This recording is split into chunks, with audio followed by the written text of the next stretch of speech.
It's another Thoughtful Thursday. You're on air with Ron and Romane. Well, today, Romane couldn't be with us. She is dealing with some issues. Her mom.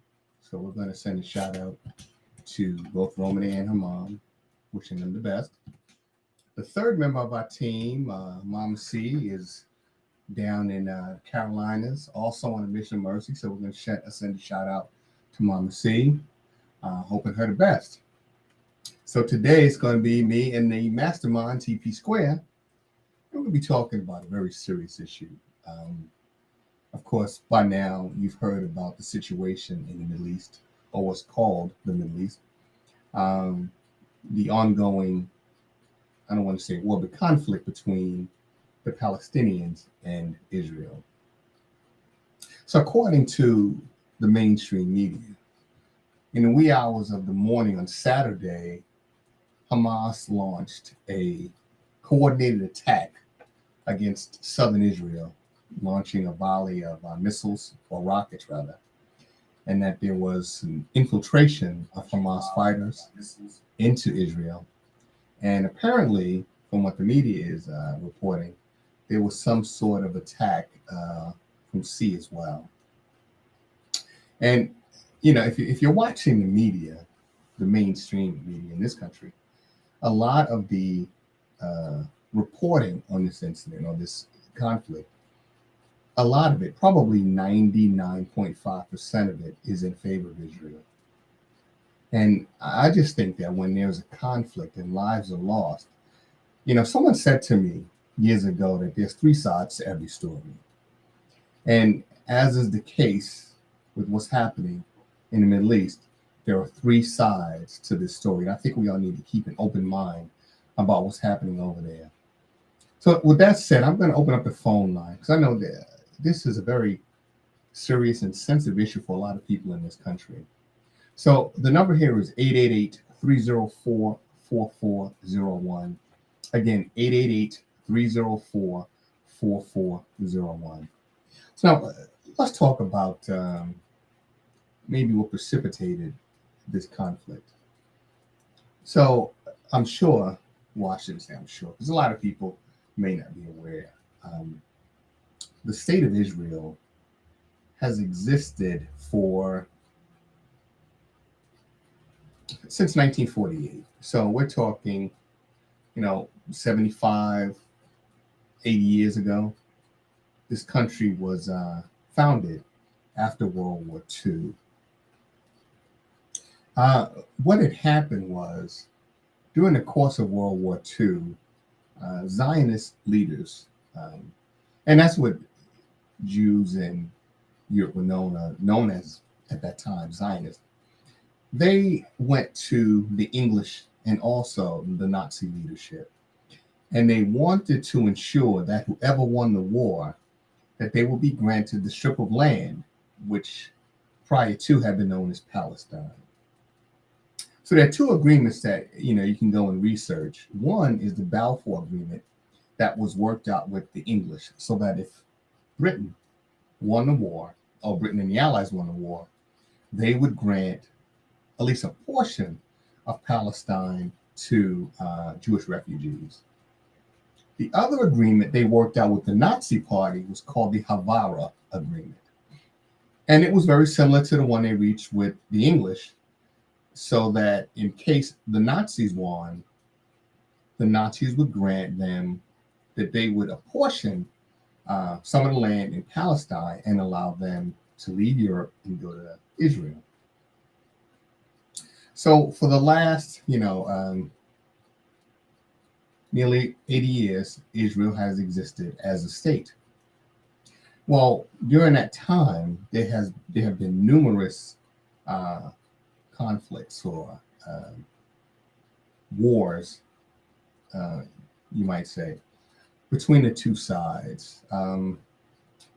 When the state of Israel was founded, many of the Arab neighbors were not happy with the fact that land was being forcibly taken by England and given to the Jewish refugees.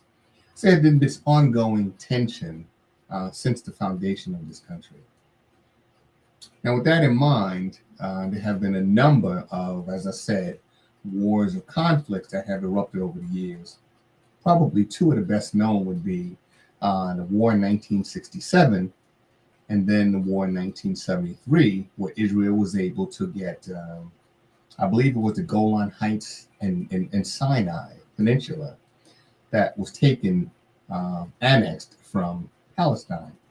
And if you look at the map from 1945, you see that, the entire land was called Palestine. If you look at a map today, you see that just a very tiny strip of it remains as Palestine. For people in Palestine, it's a pretty desperate situation. Basically, everything is controlled by the Israeli government, the economy, travel, things of that nature, pretty much everything. Right now, the water's off, the lights are off, all that is controlled by the state of Israel. So again, there have been ongoing conflicts that at times have escalated. So that leads us to Saturday morning when we're told that there was a coordinated attack. Now, I'm having a difficult time with that simply because Israel arguably has the best trained, best equipped military in the entire region. Arguably so. In the world. Well, I'll tell you what, in terms of their intelligence gathering apparatus, no one comes close to Israel. I'm talking about CIA, FBI, NSA. They have Pegasus. Oh, yeah. Nobody does it better than Israel. Now, with that in mind, I do not understand how no one in the Israeli intelligence service was able to see a buildup of troops and material, war material. There was some, there's some reporting, again in the mainstream media, that this was planned 2 years ago after there was an incident at a mosque. I believe the mosque was in Gaza. So that for 2 years, Hamas has been preparing to launch these coordinated attacks. And yet, 2 years, and no one saw any signs of troop buildup. No one saw movement of equipment. You have to keep in mind, Palestine does not have an airport. They don't even have a rail station. So how are they moving all of this equipment into place in order to attack and no one sees it? So now I'm not saying that this attack is not real. I'm just saying I'm having a hard time understanding how Israel, with their massive intelligence apparatus, could not see this happening.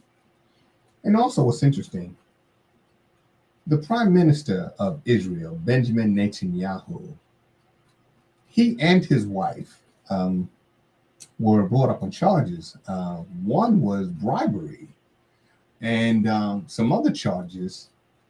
And he was stripped of one of his ministerial posts. And at this juncture, I believe this case is ongoing. His party, Likud party, has been losing seats. Apparently, from what I've come to understand, Likud party is predominantly ultra nationalist and those who are on the far right, ultra religious people. And it is clear that they will not tolerate Palestinians. If they could wipe out every Palestinian off the planet, they would be satisfied with that. At least that's what it appears to be. So now you have a prime minister who is in trouble politically at home, and all of a sudden, Israel's intelligence gathering apparatus goes to sleep and allows an attack from Hamas. We're told it's Hamas, but how exactly would we know? Hamas does not wear uniforms that say Hamas, so how do we know exactly who carried out these attacks? it seems to me that this conflict is between Israel and Palestine because Israel is retaliating against um, Gaza, against the Palestinians. And it's, of course, a disproportionate attack because, again, Israel is much better prepared, much better equipped than any other military force in the region, arguably. I mean, you have the Iranians in the region, the Saudis, who also have some capability, and their capability is apparently improving. But currently, Israel is probably the number one military in the region. So how did they not see this coming in? They have the Iron Dome security system that is designed to launch missiles to intercept missiles or rockets coming into Israeli airspace. So now what is being reported is that Israel is admitting to some security lapses, some intelligence lapses. If that sounds familiar, well, let's go back about 20 years to a situation here in America where after the events of 9/11, then President George W. Bush decided that he would retaliate. We were told that Osama bin Laden was hiding in a cave in Afghanistan, and that, of course, we needed to go and arrest Osama bin Laden, or, if necessary, kill him. Well, as the military is preparing for an invasion of Afghanistan, suddenly we're told, well, now Iraq under Saddam Hussein must disarm. Nothing in our intelligence gathering said that Iraq was involved in any way with the events of 9/11. Yet, we invaded the country and occupied that land for 20 years. Countless lives were lost. And we're not just talking about Iraq, we're talking about Mesopotamia, which is the actual name of the country, the original name, the Fertile Crescent. So much history and antiquities were in Iraq, destroyed. Later on, we were told the intelligence was faulty. More than 2,000 American lives lost, and we'll never be able to count the number of Iraqi and Afghani lives lost, but faulty intel. So now what we have in the Middle East, another conflict that has erupted. And America, which currently is providing billions of dollars in aid to the war effort in Ukraine, has now decided to send funds and equipment to Israel. Not only that, the U.S. is moving a carrier group into position. And I saw today on the BBC that England is also preparing to send naval vessels into the region. Folks, I think that this situation is well beyond just a conflict between Hamas and Israel. We have, for some time now, tried to establish a nexus between Iran and Hamas and some of these other quote unquote terrorist groups in the Middle East. Iran is called a state sponsor of terror. Now, these skirmishes or conflicts that have existed between Israel, Hamas, Hezbollah, and some of the other neighboring Arab countries have never drawn in the US or England. Why now are we sending a carrier group into the region? Now, let's keep in mind, I think what remains of Palestine is the Gaza Strip. I think it's 25 miles long and 6 miles wide. They do not have a military.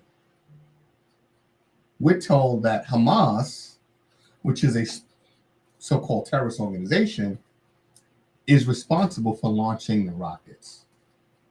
You mean to tell me that Israel, the best trained, best equipped military in the region, cannot deal with Hamas in an area that is roughly the size of Lower Manhattan?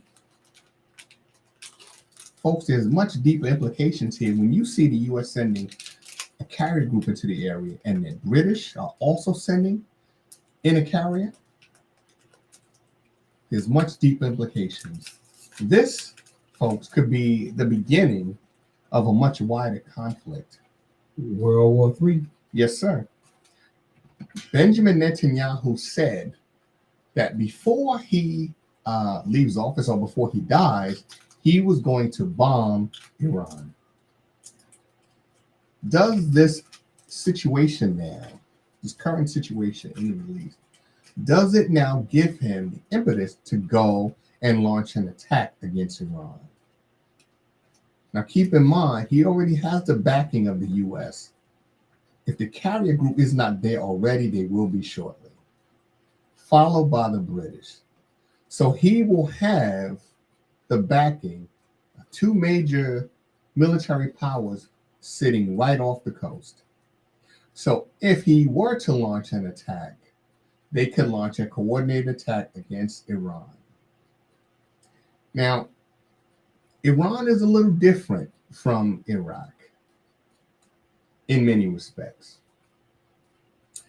Iran, for many years, has not been involved in a conflict.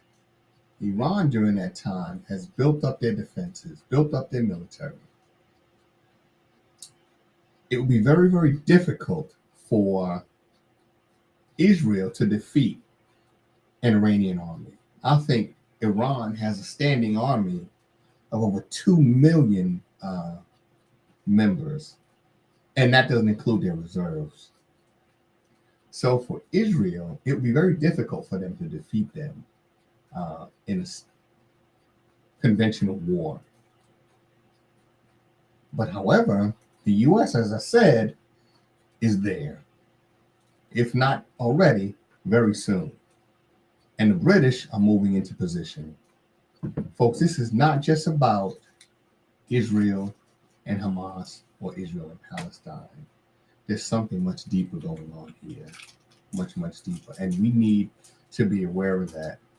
And I know in this country, a lot of people here are supportive of Israel. And listen, all means, be supportive of Israel, but also understand that human lives are being lost.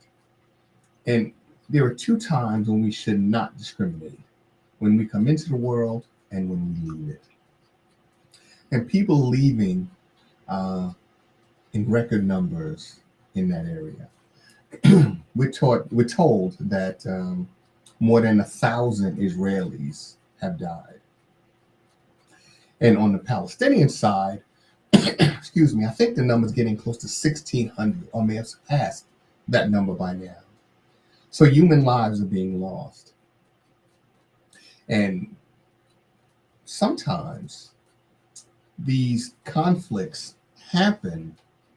In this country, we call them false flag operations. Now, I'm not saying that's what it is, because I don't have the intel to make that determination. But I do know that it has happened in the past.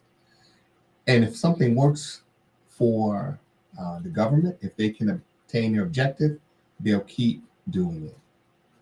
So I think that we need to be very vocal about what's happening here.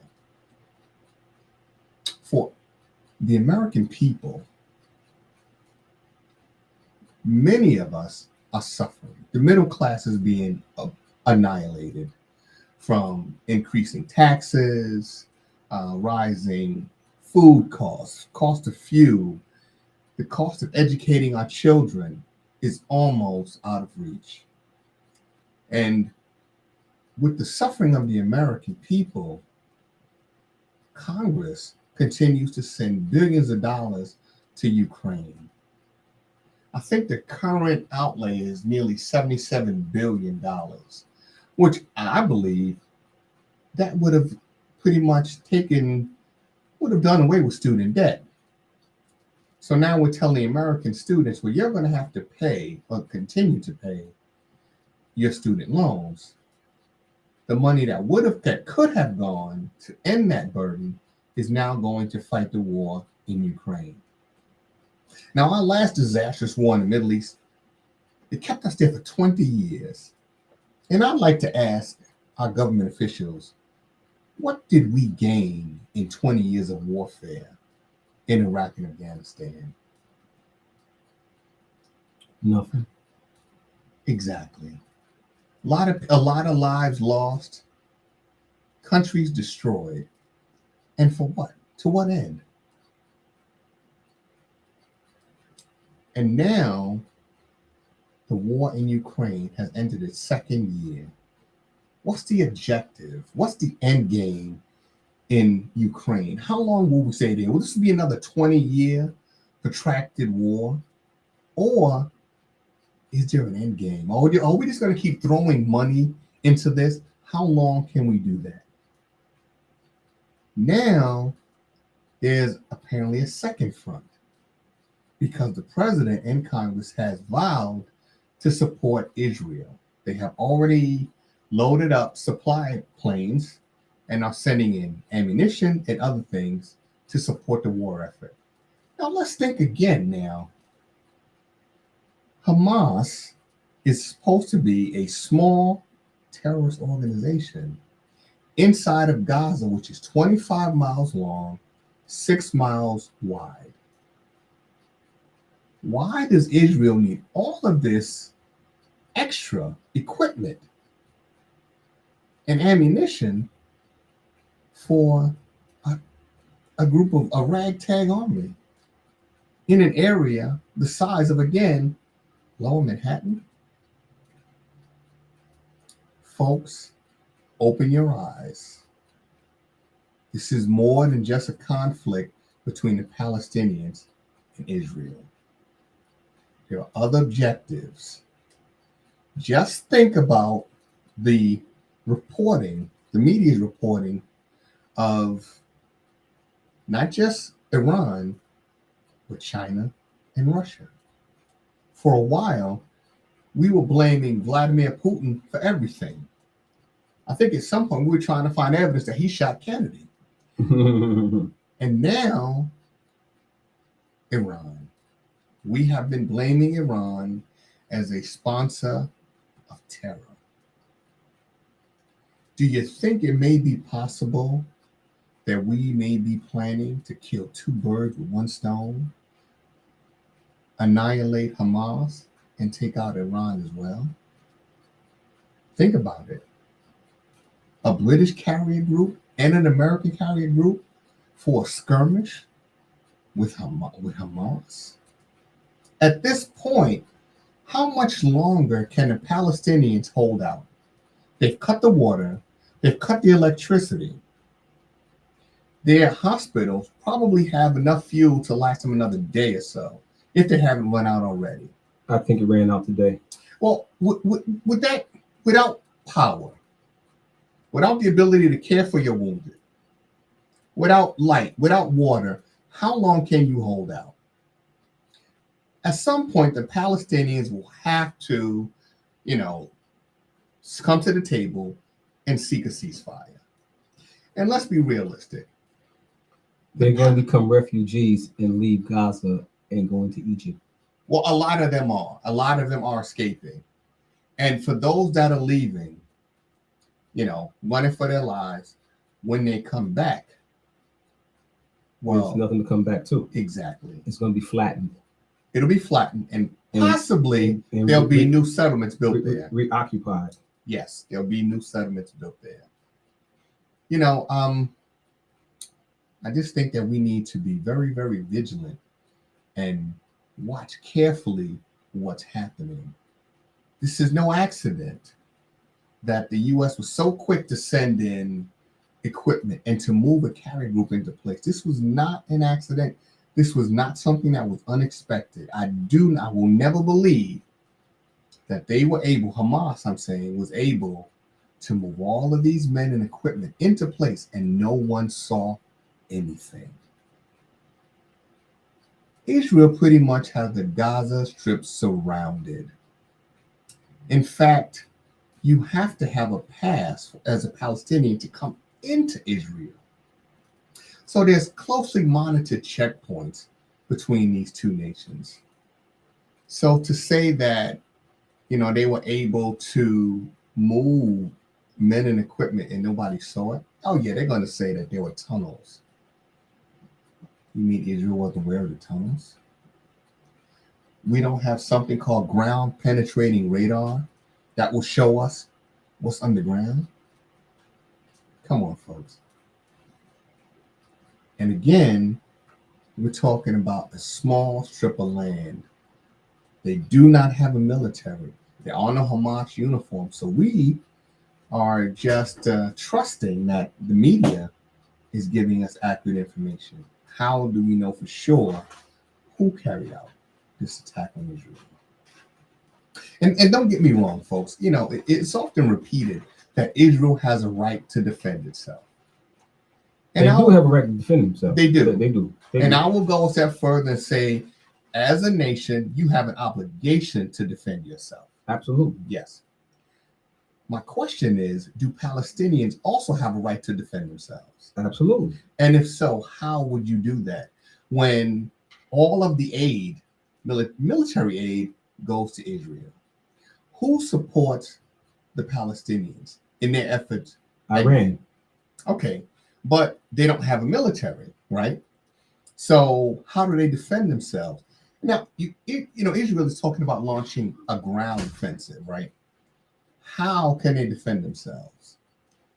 Certain areas of Gaza have already been flattened, and people are now refugees fleeing into Egypt. So who is left for Israel to fight? Nobody. Right. So, folks, we're looking at a realignment in the Middle East. Years ago, probably in the late 80s, early 90s, Saddam Hussein was looking to build a weapon capable of reaching Israel. Israeli intelligence found out what Saddam was doing, and they launched a preemptive strike against Iraq and destroyed the weapon. Let me say that again. Israel discovered that Iraq, under Saddam Hussein, was building a weapon capable of reaching Israel. And Israel launched a preemptive strike and destroyed the weapon. Now, since when is it, legal to cross the borders of a sovereign nation to destroy a weapon based solely on your belief that it's a threat? Well, Israel, we know, has a dazzling display of weaponry. Yet no one has launched a preemptive strike against Israel. And every time this happens, there's a preemptive strike, America backs Israel. And now America has been in the business of preemptive strikes ourselves. How many have we launched in the last, say, 30 years? We have been in Central and South America. We've been in the Caribbean. We've launched strikes in the Middle East multiple times. So it's as if the former colonial powers are getting together again, reuniting, and they're trying, to realign first the Middle East. And if they are successful there, then the other dominoes are sure to fall. And when I'm referring to by the other dominoes, I'm talking about China and Russia. We keep hearing our politicians say that China is a threat to America. What's interesting is that the Chinese underwrite most of our debt. So we're actually borrowing money from China to fight against China. Yeah, I know it sounds crazy, but that's exactly what we're doing. If you walk into any Walmart on any given day, look at where the items in the store are manufactured. A lot of those labels will say places like China, Vietnam, Indonesia, places like that. If you look at some of the food sources in this country, a lot of those are owned by the Chinese. So how do you allow the enemy to keep your economy afloat, to feed you, and to sell you electronics? Something's not adding up, folks. And this situation between Israel and Gaza, or the Palestinians, it's not adding up. Folks, open your eyes. As I said, there are much deeper implications here. And, people have said for years that the focal point of World War III would be the Middle East. That this final war, this supposed war between good and evil, would be fought in the Middle East. That would be the focal point, and that it would draw in countries around the world into this final battle. Well, the pieces are being put into place. If a American nuclear carrier is attacked, shall we say, by what we're told would be an Iranian vessel, would that be the start of a new conflict? This is the same thing that happened in Vietnam. There was an American naval vessel in the Gulf of Tonkin that we were told was fired upon by the Vietnamese. Robert McNamara, who's the Secretary of Defense under President Kennedy, before he died, he said he has no idea what happened on that day. He doesn't know. He went to his grave not knowing if there was ever a real attack on this U.S. vessel. What we do know is 4 million Vietnamese, Laotians, and Cambodians were killed, and 58,000 Americans died in the rice fields of Vietnam. And what did we gain there?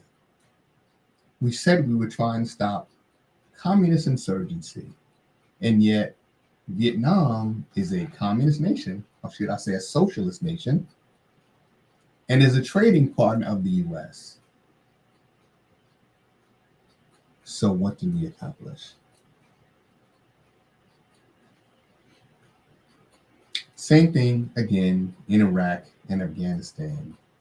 And we keep pointing the finger at Vladimir Putin as being the world's bully. We keep talking about the invasion of Ukraine. Folks, I don't think Vladimir Putin is necessarily interested in attacking Ukraine. I think what Vladimir Putin is doing is trying to create a buffer zone between him and NATO. NATO is encroaching into Eastern Europe, getting closer and closer to Russia. And we are sending more and more troops and offensive weapons into the former Soviet bloc nations. So we're not leaving much wiggle room for Vladimir Putin. Eventually, if the NATO expansion continues, eventually Vladimir Putin is going to have to launch an all-out attack against Western Europe. Destruction levels will be much greater than they were during World War II, because now we have more advanced ways of killing people. So, folks, I just wanted to come on and share that with you. I want you to be aware of what is happening in our world. And for those of us that are going to be complacent, understand it's not just money that will go to the war effort. It'll also be sons and daughters, mothers and fathers sent off thousands of miles away to fight a conflict that they had nothing to do with. Of all those folks that went to Iraq and Afghanistan, all of them did not come back home. And many of those who did come back home came home horribly maimed and got back home and found that there were long waits to see doctors in VA clinics. And some of the conditions in the VA hospitals and clinics were disgusting. Not some place where you should send a human, let alone one that fought for this nation. So folks, just be aware of the danger that this small little conflict can escalate to. And I know that in this country, after this disaster in the Middle East, meaning, I'm talking about Iraq and Afghanistan, a lot of us do not want to go to war again. At least not a foreign war. The reality is that America is in war. Well, we're currently in war with ourselves. Just look at what's going on in Washington right now. The Republican Party kicked out their own Speaker of the House. Without a Speaker in the House, there's no legislation can pass through Congress without a Speaker. So that means we may be headed for another government shutdown, one that was just averted a few weeks ago. Now the clock is ticking on the next possible shutdown as early as next month. That means all of those people who work for the government, if there is a shutdown, they won't get paid. Funds for the elderly, the poor, won't be dispersed. There was chaos in Washington. There's chaos in our federal government, state government, and our local government. And things are only going to get worse. So folks, keep your eye on the ball. And just remember, right, that you heard it right here. You know, a lot of people may not agree with my assessment of things. Look, I'm not a analyst. You know, I've worked for some 3-letter agencies, but I have common sense. And I think that those of us with common sense, we have to look at this situation and be critical. In fact, the people called the Founding Fathers always wanted us to be critical of our government. Always to watch them carefully. Because government, if you do not rein them in, will continue to grab power for themselves. So now we have a government that is out of control, that constantly violates our Constitution. And we have one candidate for president, and I won't mention any names, I don't think I would need to, who wants to do away with portions of the U.S. Constitution. And a lot of us want to see this individual in the White House. So folks, we are in a very chaotic situation, and the chaos is going to get much worse. I think that we, the people in this country, the workers, the poor, the middle class, or what's left of the diminishing middle class, have to wake up. And we have to stand together. What's happening with the 3 major automakers, the workers are grinding that company to a halt. Now, GM, Ford, and Stellantis have to sit down and fairly negotiate with the workers. And the worker demands are not excessive. They want back their pensions. The workers, the unions, gave up quite a bit to keep the companies afloat after the crash in 2008. So now, with the companies making record profits, they want their share. There's nothing wrong with that. CEO, the average CEO makes nearly 300 times what the average worker makes. And that gap keeps widening. So for those folks that say we want our fair share, I stand with you. You're 100% right, 1,000% right. And for those of us in this country that have been complacent and sitting by, you can no longer afford to do that. If you live in this country and you want to save this country, it's not going to come in the form of Donald Trump. Donald Trump cannot save this country. It has to be the people, the average working class and poor people, who will rise up and say, enough is enough. Who will say, it's time that we revamp our systems. Our economic system is unsustainable. Our energy system, unsustainable. Our roads and bridges, our infrastructure is horrible. You see water mains breaking constantly, trains colliding constantly, our even planes, near misses constantly. Our system is outdated. Our electrical grid also outdated.